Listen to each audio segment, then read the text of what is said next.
Jemaat yang dikasihi oleh Tuhan kita Yesus Kristus, Shalom dan selamat pagi untuk kita semua.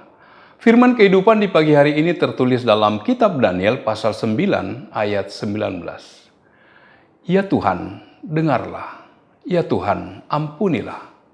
Ya Tuhan, perhatikanlah dan bertindaklah dengan tidak bertangguh. Oleh karena Engkau sendiri Allahku, sebab kotamu dan umatmu disebut dengan namamu. Demikian firman Tuhan. Saudara-saudara yang dikasihi oleh Tuhan kita Yesus Kristus, dalam kitab Daniel pasal 9 ini, peristiwa yang diceritakan terjadi pada tahun pertama pemerintah Darius, keturunan orang Media, atas kerajaan orang Kasdim, Babel. Kerajaan Babel dikalahkan oleh kerajaan gabungan Media Persia pada tahun 539 sebelum Masehi. Pada saat itu Daniel memperhatikan bahwa dalam firman Tuhan yang disampaikan melalui Nabi Yeremia tertulis bahwa seluruh negeri ini akan menjadi reruntuhan dan ketandusan, dan bangsa-bangsa ini akan menjadi hamba kepada Raja Babel 70 tahun lamanya. Sesudah genap ke-70 tahun itu, maka aku akan melakukan pembalasan kepada Raja Babel dan kepada bangsa itu. Dan apabila telah genap 70 tahun bagi Babel, barulah aku memperhatikan kamu.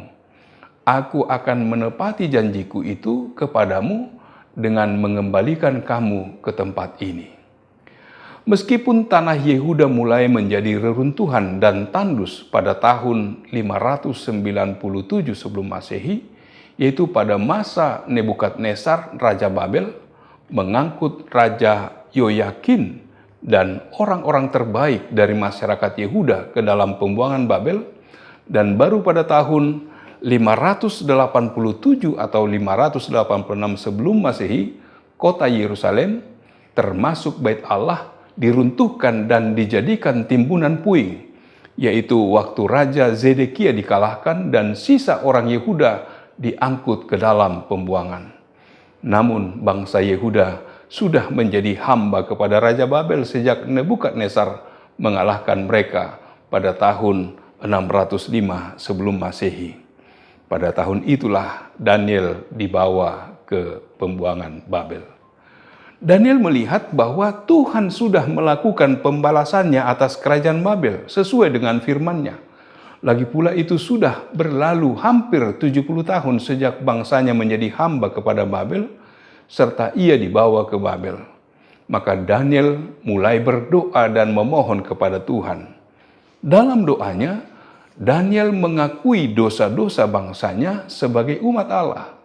Ia mengakui juga bahwa pengalaman mereka dibuang ke negeri-negeri lain adalah hukuman yang adil yang dijatuhkan atas mereka sesuai dengan firman Tuhan dalam Taurat Musa, dan bahwa Tuhan adalah benar di dalam menghukum mereka demikian.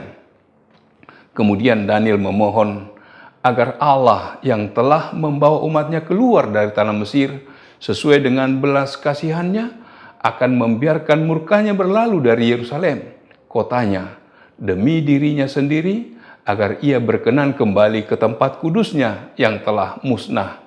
Ia juga memohon agar Tuhan memperhatikan keadaan mereka, serta doanya bukan berdasarkan jasa mereka, tetapi berdasarkan kasih sayangnya yang berlimpah-limpah. Lalu Daniel berseru, "Ya Tuhan, dengarlah, ya Tuhan, ampunilah. Ya Tuhan, perhatikanlah dan bertindaklah dengan tidak bertangguh. Oleh karena Engkau sendiri Allahku, sebab kotamu dan umatmu disebut dengan namamu." Dalam seruannya Daniel memohon pengampunan kepada Tuhan, agar Tuhan berkenan mengampuni mereka, membebaskan dan memulihkan mereka sebagai umat Tuhan. Daniel memohon agar bangsa itu dilepaskan dari Babel dan dibawa kembali ke tanah air sendiri, serta pemulihan keadaan bangsanya, Yerusalem dan tempat kudus Allah. Pada saat Daniel berbicara dalam doanya, malaikat Gabriel datang dan berbicara kepadanya. Gabriel memberitahu Daniel bahwa ketika ia mulai menyampaikan permohonannya, keluarlah suatu firman yang merupakan jawaban Allah kepada doa dan permohonan Daniel. Daniel 9 ayat 20 sampai 23. Melalui doa Daniel ini sebagai umat Tuhan, kita harus yakin dan percaya bahwa doa yang kita sampaikan dalam kerendahan hati meminta campur tangan Tuhan untuk menolong kita dalam menghadapi berbagai pergumulan hidup.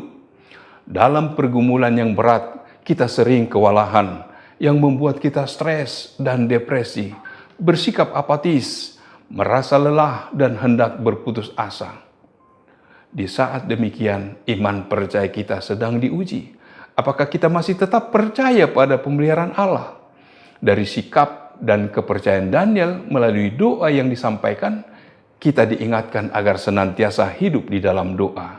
Secara khusus, bersyafaat bersama orang percaya dalam ibadah, memohon pengampunan dosa.